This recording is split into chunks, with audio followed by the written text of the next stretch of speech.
ভালো আছেন। ঈশ্বরের ইচ্ছায় সকলে ভালো থাকুন। সকলের মঙ্গল কামনা করি ঈশ্বরের কাছে।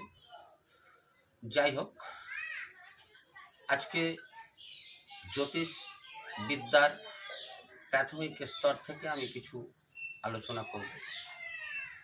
জ্যোতিষ শাস্ত্রটা এসছে আমাদের ধর্মগ্রন্থ বেদ থেকে, বেদেরই অংশ জ্যোতিষ।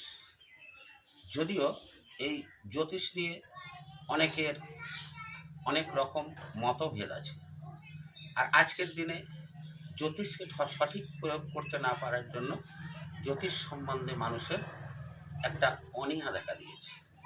এই অনীহার কারণ কিন্তু এই যারা সঠিক উপস্থাপনা করতে পারে না, তাদের বিচার, তাদের কথাবার্তা, তাদের আলোচনা ইত্যাদি থেকেই এসছে। এর জন্য আপনারা আবার সাধারণ মানুষরা কোনো দায়ী নয়।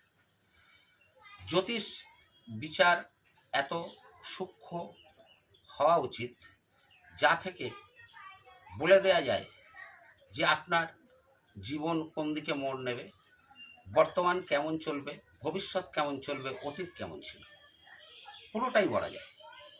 কিন্তু আজকের দিনে ওই কিছু কিছু একটু জ্যোতিষ সম্বন্ধে জ্ঞান অর্জন করেই তারা নিজেদের অনেক বড় মনে করি, আর মনে করার ফলে আমরা সঠিক বিচারটা না করায় দেখা যায় একজনের প্রতিকার দিলাম, অথচ সে কাজ পেল না পাওয়ার ফলেই তার জ্যোতিষের প্রতি অনীহা এলো।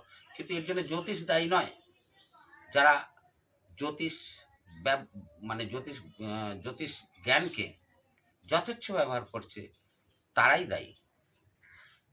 যাই হোক, জ্যোতিষকে জানতে গেলে সঠিকভাবে জানতে হবে এবং সঠিকভাবে পর্যালোচনা করতে হবে, তাহলেই আমরা সঠিক তার থেকে উপকার পাব এবং সুস্থ সুন্দর জীবন যাপন করব।